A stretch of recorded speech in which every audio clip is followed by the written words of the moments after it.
I had felt like so many years I had just hidden certain aspects of myself because I was scared what people thought. I was insecure. I didn't really know how to present myself in a way that I felt was me being authentic. And it really took until like the last few years where I really feel like I'm kind of just letting it all hang out. You know, people were very confused by my social persona. They think, is he a porn star? Is he a doctor? Is he a fitness guru? Like, what is his thing?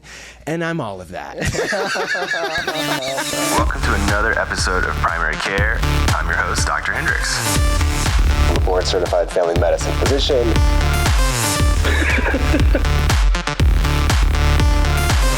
We have Keke here from Netflix's 20-somethings Austin, which is incredible.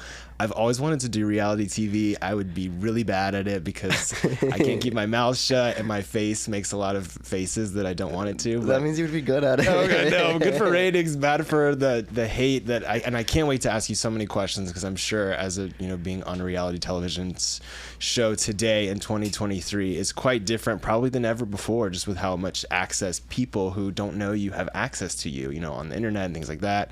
Tell us a little bit about who you are. How would you describe yourself, where you're from, and kind of like your sort of biosphere spiel? Oh gosh. I would say that's a hard question because in the last year I feel like I've changed so much. Sure. Like you talked about my nails earlier. I'm like Keke a year ago, like would never have had his nails done. Sure. I've been like brave enough to like go get his nails done. Yeah. I grew up in Texas. Sometimes people think I grew up in Arkansas because for the show it shows I moved from Arkansas to Austin. Gotcha. But I grew up in Joshua, Texas. It's a small town. And then I went to school here in Texas. It's called Tarleton State University, like another kind of small town vibe. Sure. And then my first, I say like big boy job. Well, I went to grad school through Fort Worth, but stayed in Stephenville. And then after grad school, I went to Arkansas, lived there 5 years. So I claim to be like an Arkansan. And then I always say like of all the places, I don't know how Keanu, but in Arkansas is where I like came out at 25, so later age. And then I was looking for honestly a new job, but Sure. I saw this ad on TikTok for, are you in your 20s? Do you want to change your life? Do you want to move to Austin? And it was the show 20-somethings. So I applied. Cool. I was selected, and that's what moved me here to Austin. Now I work for TikTok. People think like, oh, you're a creator, which I do create. But I'm like, no, I work on the business side. But we've had headquarters here in Austin downtown. So that's my 9 to 5. And then I say I'm Keke, like 5 till whatever. I love it. I love that your name is Keke, by the way. I grew up and everyone called me Tai Tai, and I hated it. And now that I've gotten older, I'm like kind of missing it. I'm going to revitalize Tai Tai thanks to you. But yeah, so interesting. So there's a lot of things I want to ask you about there. First of all, I mean, obviously you just mentioned TikTok. So my partner and I, we have this love-hate relationship with social media. So last year we took a break. It all kind of started because I launched my own company called Hendricks Health, and I was really trying to focus on, treating male-related issues, mostly men's health issues. And starting your own company is really challenging, especially in the telehealth space. And so I spent a lot of money and time advertising on social media, and I was just burnt out. So we took a break like last April until like this past November, and it was really nice. I recommend anyone who has anxiety or stress from social media, a break is always good. But TikTok for us was the hardest because we had always been on Instagram and Facebook, and we're like, I guess that generation. I don't know if it's a different generation, but TikTok just seemed like a huge difficulty for me to kind of understand. And just in the past few months, I've just been posting clips from this, and they're doing really well. I'm like, maybe I'm good at TikTok after all. But what's been your experience like? Like, what kind of led you to working there? Did you like doing creativity or creative stuff there beforehand, or how did that happen? It was honestly like a full circle event, same as you. I guess maybe it's a millennial thing. Like I was late to the TikTok game because I remember the pandemic kind of got a lot of people on there, and I remember I still was like late. My friends, my coworkers were like, you gotta get on here. And of course when I was on there, it was like I was just turn it on 3 hours later. I'm like, what happened? Yeah. Like, let's just open this app. but I honestly, when I came on the show, I moved to Austin, and I realized like I've been wanting to live in Texas. Yeah. I feel like just being out, this was like the place to like be myself, but be close enough to home. And so I was like, well, I need a job. Like, I want to make sure I'm like, stable. Yes. And so thankfully I had a friend who worked at TikTok. He's like, we're hiring, you should apply. And I applied, and it was kind of a long interview process. Sure. But I've always loved social media. My master's is in communication studies, so I love how like people communicate through social media. For sure.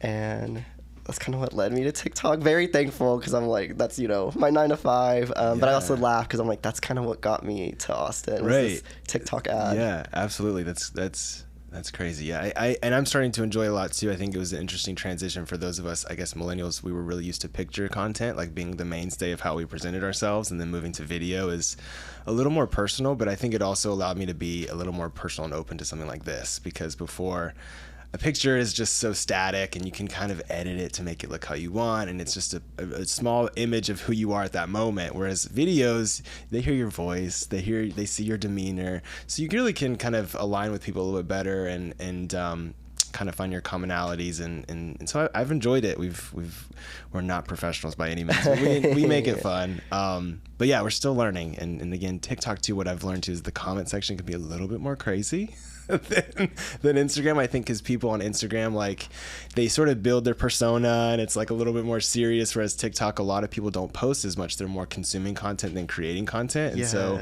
sometimes the comments get a little wild. Yes, no, and that's why I'm glad you mentioned you did your break. I don't know, because I still use my social media as like a source of income. Sure. But that's the hard part. How do you take a break if it's, Yes, I let people can send you 100 good things, but like that one negative like gets to me, or this sounds so silly. That's what like saying it out loud maybe helps, like, Keanu, wake up. Sure. But like not a lot of views on something, or you're like, what is happening? And I tie my self-worth to it, and I'm like, you should not be doing that. This is like, yeah, and it's hard because you notice it, and you like, it's easy for me, like, example, like my partner, he'll post something and it won't do great, and he'll be like, man, I didn't do great, and I'm like, oh, get over it, it's not a big deal, it's just social media. But then when it happens to me, I'm like, he's like, get over it, it's just social media. I'm like, it's funny how you can't really remove yourself from it when you're in it. But I think the break that I took really helps, because I was trying to think back into who that was and how I felt at that time. And, right now I'm kind of revitalizing my company again. So posting a lot of content and really just trying to educate people on who I am and what we do. And so it's really consuming, but knowing that I can always take that break again in the past, like I did. And it is hopefully something that I'm looking forward to at some point. But as far as being on reality TV, you're really kind of putting yourself out there and showing people all your vulnerabilities. Have you felt like social media has been like a window for people to kind of target you or say negative things? Because I know I am very sensitive, so those things would bother me a lot. How's that been? Yes, and like I am super sensitive. I'm an overthinker. Me too. And they do not pair well. Anxiety. So on the show, I never, like, Arkansas is when I was able to accept, and I didn't say accept, I couldn't even say it out loud, I had to write it, that I was gay. Yeah. But that's when I was 25, and then I went to therapy originally for like they didn't know if I had like anxiety, depression, ADHD, so they're like, just don't talk about therapy. And then that's where it came out, like, I'm gay, which I laugh because I'm like, that wasn't even the purpose of going, but that's where that was like something that came up. And so I like made a list of like 10 people I was gonna tell. I'm like close friends. Wow. And so like that took me about 2 to 3 years. And then so when I was on the show, I was 28, and I like never had been. It was the first time I met like a group of people and was like, "Hi, I'm Keanu. I'm gay." This is like the first way you're introducing yourself to yes, like everyone up to this point in my life, they had known me, and then it was like, which was kind of harder in a sense, but then coming out as gay. Right. So I really was like, it felt to me like putting myself out there. Yeah. Our first week we went to Rain, like a gay bar here. I don't know if you've been. Yeah, I have. But I remember like that whole day, like we're filming and everyone's like, oh my gosh, like is Keanu gonna get his first kiss tonight? And I was like, first kiss, like I almost like went in shock. I was like, I'm nervous to like walk in. Like Arkansas, we had, I forget what it was called, See Something, but it was like a gay bar, but compared to, and I know sometimes people are like, Austin's gay bars are small, but like Arkansas, Fayetteville gay bar is smaller. Imagine. So I was like just nervous about like walking in, and we did. There's drag queens. I think it was my first time to see like drag queens, and I'm like, it was just a lot. But on the show, I have like my first kiss with a guy, What? and That's so awesome. I like. Everyone's always like, how did you do that? And I'm like, there's two sides. One is I've never experienced that, so it was normal for me to have like the reaction, cameras pointing at you, a drone over you, like I'm like, it sounds weird, but it's just normal. But at the Yeah. same time, the after, like, I felt like I didn't realize till and it came out a month later, which is, I think, Netflix's fastest show they've Yeah, my aired God. and produced. And so when I watched, it was only, not a lot of time to process. Right. But I was just like, my family's seeing this, the world's seeing this, people I haven't told, only like 20% of people maybe in my life knew I was gay. And so the trailer was like my coming out post on social God, of media. course. I remember I had friends text me like, oh my gosh, congratulations. They're like, wait, I just read the post. They're like, I thought you were in a show, but now you're gay. Like, Congrats, you're gay. yes. So it was just, it was a lot. Yeah, I can imagine. Yeah, especially I came out when I was like in high school to like close friends, probably like 15 or 16. It's interesting. I actually went to my first gay bar when I was like 16. I had a fake ID. My mom found like 3 fake IDs. I was Oh my always trying to gosh. get into the bars, mainly because I went to a conservative Christian school and I just didn't see myself in anyone there. I didn't have anyone who I felt similar with. And so the only people I thought I had similarities to were other gay people. And those people were like 18 plus. So, they were older and I had met them through mutual friends. And so in order to feel like I was a part of a community, I would often end up at a gay bar at 16, which is, Oh my gosh. looking back, crazy. So happy I did it. I don't necessarily think that's everybody's journey, but I went through like my party phase like really early.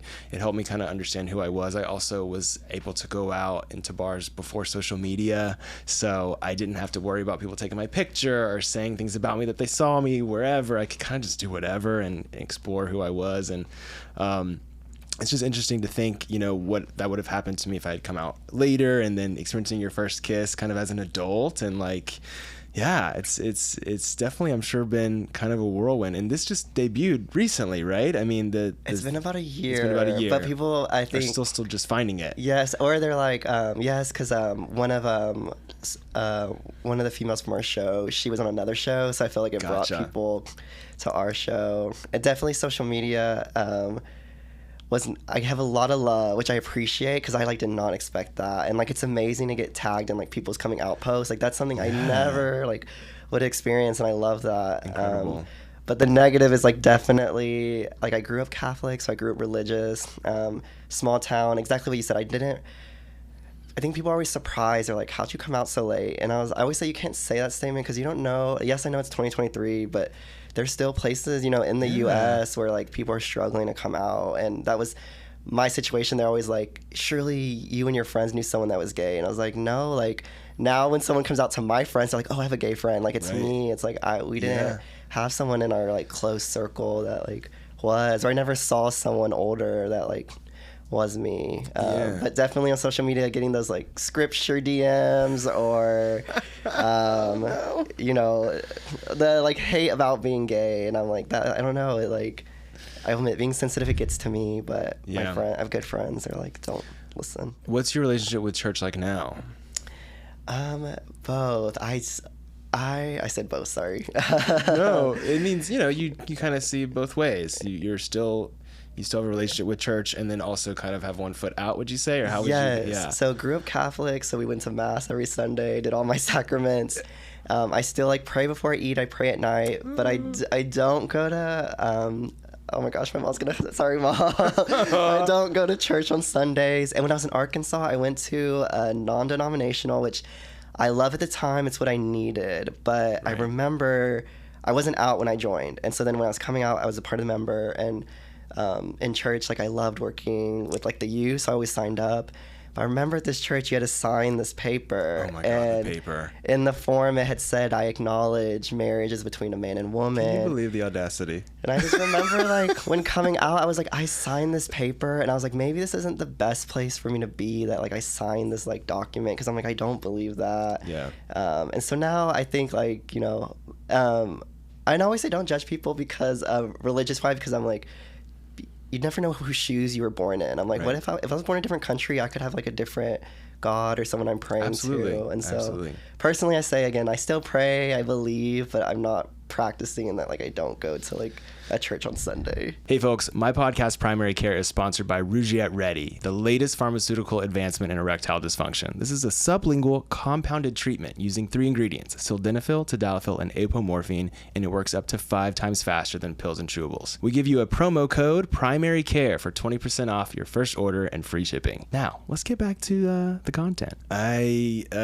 grew up super religious, and I always think back if I was straight, like I would be a completely different person. I'd likely be extremely conservative. I'd likely go to church every Sunday, probably be married with multiple kids now, because that's just the bubble I lived in. Yeah, same. And like you mentioned, I lived in Jacksonville, Florida, which is, you know, a relatively decent sized city, but I didn't know very many gay people certainly growing up. And now I forget that, you know, I think that so much has changed, but there are many people out there who are gay or queer or trans, and they're in a small community or small town, and they don't even know how to even begin to explore that. And we think because the internet and social media allows for this window to be open, that you have access to other people and that you can see yourself in them. But if you're in a small town, your Instagram may not even show that you are looking for that, because you don't even want that on your Instagram, right? You're trying to suppress all of those thoughts so that you can just blend in and survive, you know? And sometimes it's a lot easier to repress your sexuality when you have a lot of other positives in your life. An example being church can be super positive for some people. They can get a lot out of it, whether they're queer or not, you know, and that can be more important to them than coming out, or a relationship with their family and friends. And if you compound all of those things, you're living in this bubble where you like your family. They don't, and if you came out, maybe you wouldn't, or they wouldn't like you, or you like your friends and they wouldn't if you came out, or you like your church. So it's really hard to say coming out is better than all of those things. Maybe for me, certainly so, but not everybody's the same. And so I always try to remember and remind myself, like, I can't, like you mentioned, put too much hate or too much negativity towards people who aren't open-minded just because I'm not living in their shoes, and they haven't been given that opportunity maybe. And so it's hard. I think we have that unique situation of having that view. Whereas if you're born in Austin, or you're born in LA, or you're born in Miami or New York, and you are surrounded by queerness from an early age, you know, you just don't get that experience. You assume that people who are closed are not open-minded are forcefully closed-minded, right? They don't want to be, or maybe they just haven't had the opportunity. So no one's ever explained that. That's like exactly me. And I think people are like, why did you come out so late? And it was, I had all these positives, and coming out, the hard part was, I remember my friends, and this sounds so wild to say like out loud, but it's just how mentally where my brain was. Like I thought if I came out, my friends, my best friends would stop being my friends. And like I understood it's okay if they, like I reasoned with them, like I understand I'm gay, like they might not want that for their children, all this. And I was like, of course when I come out, I had really good friends that they were like sad that I had even thought like I was gonna lose them, but I had just been in this place where like everything you explained. Yeah, and I mean you also get that sense of like, I get this all the time with so many things in my life. Everything's going good, so if something goes bad, it's going to go really bad. Like if I come out, it's the worst thing possible is going to happen because I've had it so good for this long. I have such great friends. I have such great family. They love and support me. So if I come out, I'm going to tip the scale and everything's going to go to shit. Excuse my language. But I always think that with work, with anything I do. Yeah, so I think that's an overthinker thing that we share. Yes. And I'm going to say something. I'm like, this might sound creepy. I'm like, cut this out if this is creepy. Also, I have allergies. I don't know. Let me know if something's wrong on my face. Oh, you're good. You're good. I don't know if it's going to be creepy, so I'm sorry. No, don't. But you brought up, like, being, you know, people being in these small towns and, like, not, even with access to social media, like, maybe not seeing themselves. I remember 25, that's when I, like, finally, I say come out, that's when I like wrote to one of my coworkers who's my good friend. He was gay. I like wrote, I was like, I'm gay. But I remember like praying every night because I thought I was born evil. And so I was like, God, like, why did you make me evil? And like I was working in higher ed in Arkansas. And so that job's very like, you're helping students with everything, like highs, of course, but also the lows are like, you know, anything you can think of, like a young adult is dealing with. And so I was like, I feel like I'm doing good work, but like, so why am I evil? And that's, I don't know what clicked. Something was just like, he didn't make you evil. Like, you're not an evil person. And that's kind of what got my like change on like, okay, like I want to be out. I want to be happy because I'm like crying every night, you know? But I was like, I will say I have followed you. I remember being Really? closeted, and like I remember people like you were just very inspiring, who are like out and open, like on social media, because someone who was closeted is like, that's something I hope to be one day. And you were like your authentic self, like on social media. I appreciate that. And so I think like when I had the email to come here, I was like, this is full circle moment. I'm like, oh my gosh, do I tell him that like I followed him like 3 years ago? I was like, I don't know, that's creepy. No, I'm like, this is like, I don't know. You're very inspiring to me, and I feel like That's so kind. if there are people listening who you don't like, you aren't living your like true self yet, like just hang on, I say, because like I'm someone. It didn't happen overnight, I'm 29 now, I'm about to be 30, but I was, 25 seems so long ago, and I'm definitely a different space. I feel like I'm living a different life than I was then. Yeah, I had a kind of unique way of kind of breaking out onto social media to kind of express who I was. So first of all, thank you so much for saying that. It's such a kind thing to say, and it didn't happen there like with me being so open and kind of just whatever about social media with who I was until actually I would say when I was like 21, my mom and stepdad, who had been married many years, got divorced, and he was the primary breadwinner. He made a great living, helped pay for my, private school and all of our bills, and we had a pretty nice upper middle class life, and it all kind of shattered overnight, right? And so I then at that moment decided to go to medical school, literally like out of nowhere. I wanted to be a physician, and it always was a dream, but I knew I had to take care of myself and my mom and my family, and it all just kind of spurred this change. And in that same time, I kind of like just refocused my life. I had some friends that I had known in Jacksonville that just weren't really supportive or good for me, and I wasn't good for them. It just wasn't a good fit friend-wise, and I had a lot of struggles making friends. I don't know why. I've always kind of had that issue. Like truly in my life, I struggle. I've always been like had one best friend who was typically a female, but making male friends, especially gay male friends, was always hard for me. I think too, a part of it truly is that when you find guys that you have things in common with, if you're single and they're single and you become friends and you're doing the same things, you enjoy the gym, you enjoy whatever all your hobbies are, you're like, well, why aren't we dating? And then you go down that path and then it explodes, right? So it happened to me a lot, and especially because I was kind of lonely. I think most young gay people, we kind of, that's kind of our baseline, is lonely. Yes. And so it had just led me into these friendships that were not great. And so I kind of just cut everything off, went to medical school, and then focused everything there. And then a few years later, when I was like alone for so long and so focused, I started to really learn who I was and what was important to me. And I just wanted to just be myself. Like I had felt like so many years I had just hidden certain aspects of myself because I was scared what people thought. I was insecure. I didn't really know how to present myself in a way that I felt was me being authentic. And it really took until like the last few years where I really feel like I'm kind of just letting it all hang out. I don't know if you follow me still, but people are very confused by my social persona. They think, is he a porn star? Is he a doctor? Is he a fitness guru? Like, what is his thing? And I'm all of that. I'm not a porn star, but I just, there's aspects of me though that identify with all of those things, and you can be all of those things, and who cares, and so that's just how I want to live my life. And I know that that's not the way for everybody. I think that with my profession too in medicine, it's so conservative, and I'd worked so many places that were conservative, and I didn't feel free there, and I let it go. I had said this wasn't going to work for me because I would much rather be myself than get a paycheck, and so I think it's a process. I think coming out super early and having a lot of these early gay experiences helped me, but at the same time now, like I'm a little bit more like, I feel like I don't enjoy going out as much as maybe people my age, or like get to do those party things because I kind of already been there, done that.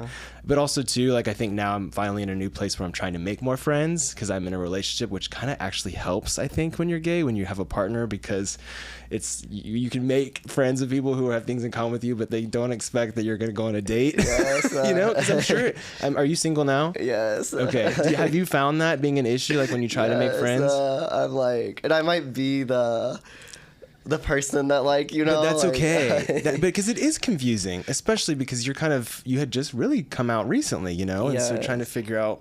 And I hate it. I hate that one downfall. Like, people don't tell you about coming out older is like, I feel like sometimes like a high school girl, like giddy and that like. But you have to enjoy it. You have to let yourself. Well, I'm like do people that. think I'm wild, and I'm like, y'all dealt with this in like high school and college, and I'm late 20s dealing with these emotions, and it's just like. But let them think that, because ultimately that's not your responsibility. You should just be you, and there's nothing more fun than feeling giddy. There's nothing more fun than feeling those butterflies.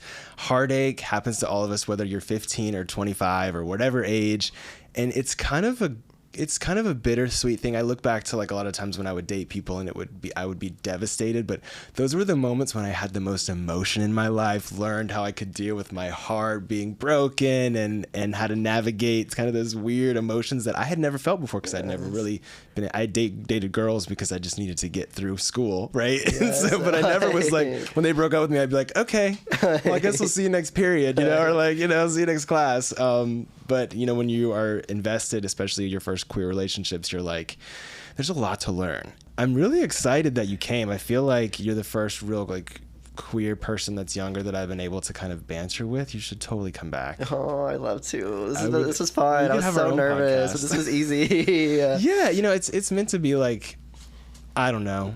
We don't overthink it too much, do we?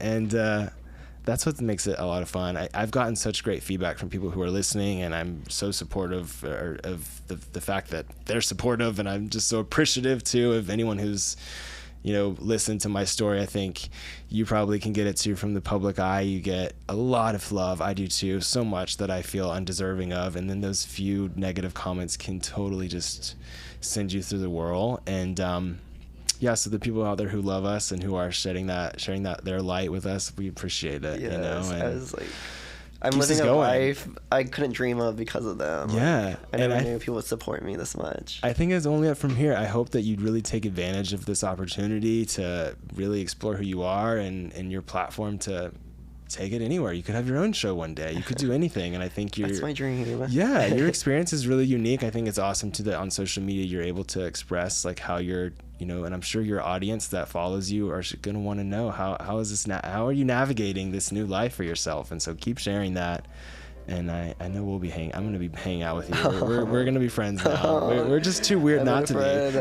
Oh, thank you.